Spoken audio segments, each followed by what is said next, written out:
aad u noqon lahayd qof hanti leh hantidu maaha lacagta waxa weeyaan inaad noqon karayso qof hadaf leh qof meel socda wuxuu darisay ninka qoray buugan Napoleon Hill ka ugu fudud qofka dabeecadda akhriska oo bilaabi karaya caadad bilaabi karayso iyo buugaagta ka anfacaysa ama ka caawinaysa si aad u noqon lahayd qof akhrista maanta dhalin badan waxay soo weydiinaysaa tiraado ustaad la soo wadaag buugaag waxaan ka fikirayay waqti badan bal buugteed la wadaagta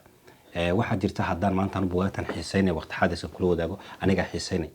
akhrisna maanta waxaan noolahay waqti uu qof walba wax akhriyo haddii aad social media ku jirto oo isticmaalayso waxa weeye markaad comment akhriyayso iyo markaad qorayso waxbaad akhriyaysaa markaad message qof akhriyayso waxbaad akhriyaysaa laakiin waxaad akhrinayso ma yahay wax noloshaada saameyn ku yeelanay akhriskana loo akhriyan looma akhriyo haddii aan buug kusoo bandhigo ood buug ka akhriso ood laakiin noloshaada wax aad practical ka helayn dan faa'iido caadi kuma keenay waxayna ahayn laga yaabaa inaad xiiseynayso buugaag qisasa ama aad rabto inaad ogaato taariikhiyo kale laakiin buugaagta personal development-ga ama finance ka hadlaya dhaqaalaha sa ganacsiga loo bilaabo waxaad u baahan tahay inaad garanayso exactly buugga waxaad akhriyayso iyo marka aad dhamayso waxaad practical uga bedelayso dad badan waxaa jira buugaag kula soo wadaagaya koona buuggan akhri kan akhri ku soo jeedinay laakiin su'aasha weydiinayso waxa weeyaan soo baad buuggan akhrida waxa weeyaan waxyaalo aan jeclaan lahaa markaan akhriska bilaabayo kale mar walba markaan muuqaalka daawado okay buuggan ugu wanaagsan kana sameynaya laakiin sanado ka bacdi aan helay wadada ugu fudud in akhriska u wadi karayo xiisana aniga igu yeelan karayo dabeecadda aan xajin karayo haddaba si aad akhriska u noqoto akhristo wanaagsan oo waqtigiisa ka faa'iideysanaya oo akhriska dabeecadda akhriskiisa diyaarinaya waa inaad marka koobaad hesho waxaad jeceshaa si aad u helaysa waxaad jeceshaa waxaad xiisaysaa jira marka waxaynu sameynaynaa marka koobaad sida loo sameeyo waxaad jeceshaa right so waxaad jira tusaale ahaan kubadda xiisaysaa soo qaado buugaag biography oo ka sheekeynaya taariikhda iyo kubadda ma xasamayso waxaad xiisaysaa saxiir loo dhiso kale buugaagta soo qaado xiriirkii iyo waxaad xiisaynaysaa bilow markaad caadada abuurto xiriirka ah ee akhriska ka bacdi wixii aad rabtay hadafkii weynaa u samee haddaba inaad caado cusub samayso waxaad u baahantay buug kaa caawinaya haddii aad garanaynin oo qaabka loo sameeyo caadada waxaa jira one of ama buugga kula taliyo buuggan weyn Atomic Habits buuggan wuxuu kaa caawinayaa sida caado cusub u samaysan karayso noocee loo bilaabo taadii hore seed uga gudbin karaysaa haddii aad ahayd qof aan waxba akhrisan oo ku adka akhrisku buuggan wuxuu kuu sababayaa in aad samaysato caado cusub oo akhriska aad samayn karayso dabeecadda aad bedeli karayso una ku siinaya qaacidooyin fudud oo caadooyinkaagii si fudud ugu bedeli karayso soo buuggan number 1 weeyaan waa sida caadada cusub bilaabayso ka bacdi marka aad bilowdo caadada wax akhriska waxaad u baahan tahay waxaad practical u bedelato okay practicalka hakeed ugu bedelan karaysaa waxaad u baahan tahay buug ku siin karaya sida visionka loo dejisto sa go'aamada loo qaato sa goolashka loo dejisto sa wax loo sawirto sida hadafyada loo gaaro buugga waa buugga aan ugu jecelahay buugagta marka buugga quraanka number 1 buugga ku xigeen oranayo waa buugga Think and Grow Rich inta jeer aan akhriyay maybe bishina 2 jeer marka qaarkood akhriya dhici karta buuggan Think and Grow Rich kama hadlay kaliya inaad lacag noqon karayso aad u fikirayso aad noqon karayso maalqabeen laakiin wuxuu ka hadlay karaa nolosha dhabta ah saad u noqon lahayd qof hanti leh hantidu maaha lacagta waxa weeyaan inaad noqon karayso qof hadaf leh qof meel socda wuxuu darisay ninka qoray buuggan Napoleon Hill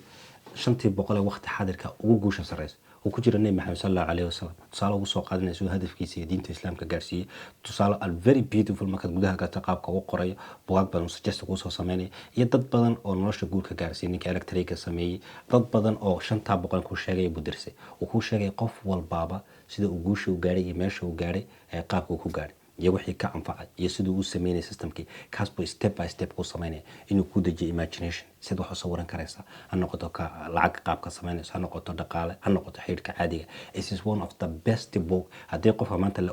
la book kale aad akhri nolosha inta ka dhib just one book bookana practical u bedel maalin walba sameyn kula that is will be book kaas uu noqon number 1 quraanka ay taagan laakiin number 2 wuxuu noqon la bookkaas why sababta waxa ku siinaysaa hab fikirka ku fikirayso waqti waxaan noolahay maanta oo distraction ku kugu badan yahay afar la taas halkan kana waxna sameyn kara kana qaadi karaysa lagu leeyahay so waqtigan uu adag yahay seed u yeelan karaysa qof hadaf leh oo meeshiisa ugu socdo maadaama muuqaalkan ka hadlayna personal development mar raba inaan buugaag badan nigu oo niraado baakan sameynaya haddii jirta mawduucyad xiiseynaysan tusaale ahaan oo kale finance sa ganacsi loo bilaabo awlad waxaan soo diyaarin doonaa mar walba shanta buug ugu wanaagsan ee ka akhriyaysa mawduucyada aad xiiseynayso aad rabto inaad wax badan ku ogaato ha noqoto sa trading ha noqoto crypto ha noqoto ganacsi cusub sa loo bilaabay whatever mawduuc aad xiiseynayso commentiga la soo wadaag waxaan sameyn doonaa inaan mawduucan soo bandhigo buugaagta ugu wanaagsan soo kale buugga ugu dambeeya wuxuu noqon doonaa maadaama ka hadalay personal development-kii aad samaysay hadafkii dejisatay oo caado cusub samaysatay maybe inaad jeceshay inaad dhaqaale samayso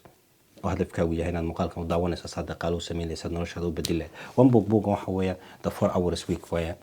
the 4 hour work week bala dhaha ninka waxa qoray la yiraahdo Ferris ninkan wuxuu ka sheekeynayaa sida dhaqaalaha adduunka isku bedelay iyo rich dadkan cusub ee maxay maalqabeennada say dhaqaalahooga u sameeyaan hab fikirka u fikiraan ruleska 2080 la dhaho kale sidaad u adeegsan karayso iyo meelaha ganacsiga ka samayn karayso business ko kooban waqti xaadir ah samayn karayso ma xisaabin karayso wax uu dhaqaalay sameeyay buugan iyo ganacsiyada fikrada kusoo degay in ka qaatay buugan marka haddii aad rabto ganacsi cusub inaad bilowdo iyo kan online ka looga shaqaysan rabto one of book aad ku bilaabi karayso noqon karaya laakiin ma hadaf waxaan ku sameyn lahaa in aad guul gaadho nolosha waxay doonaysaa ha noqotee buuga kuma xidhno shakhsiyanka ku xidhanta inaad ka soo go'do inaad adigu rabto qof isbedel samee inaad adigu rabto qof nolosha wax ka gaadhay inaad adigu noqoto qof raba hadaf oo meel wax u dhammaystiran rabo inaad noqoto qof meel ka soo baxa si aad qofka u noqoto waxaad u baahantahay inaad adigu is hesho maalgelinta ugu wanaagsan oo qof bili aadan sameyn kara waxa weeye maalgelinta naftaada aad geliso naftaas sideed maalgelin karaysaa waa inaad adigu is hesho waa inaad caadooyin cusub samaysto waa inaad hadafkaaga exactly dejisato buugagta marka labada buug kale waxay ka caawin karayaan sidii aad adigu isku heli lahayd sidii aad adigu u samaysan lahayd caado iyo waxaad garanaysaa aad ka warhaynayso maadaama maanta saan hore u sheegay distraction ka badan anytime mobile kale hadii baa 100 distraction whatsapp ka jawaab instagram ka jawaab snapchat ka jawaab waxa weeye 100 waxa kugu samaysan distraction kan haddaad ka war awareness u noqon weyd aad ka warhayn weydo waxa weyn hadafay ka saareen ma dareemi karaysaa soo bilaamayso buka exactly waxa uu ka sheekeynaa dareemi doontaa hadaa xiiseynaysan just isoo sheeg waxaan sameyn doonaa inaan qodob soo sameeyo soo dejiyo soo kale aan la soo wadaago soo qoraala haddii muuqaalka ku cajibiyo ama aad ka heshay wax faa'iido hoos aan ugu soo wadaag soo kale haddii aad dadka la jeceshahay la wadaag muuqaalka la qaybtan commentiga igu soo reeb mawduucyada aad jeceshahay inaan kaaga soo hadlo assalaamu calaykum waraxmatullahi wabarakatuh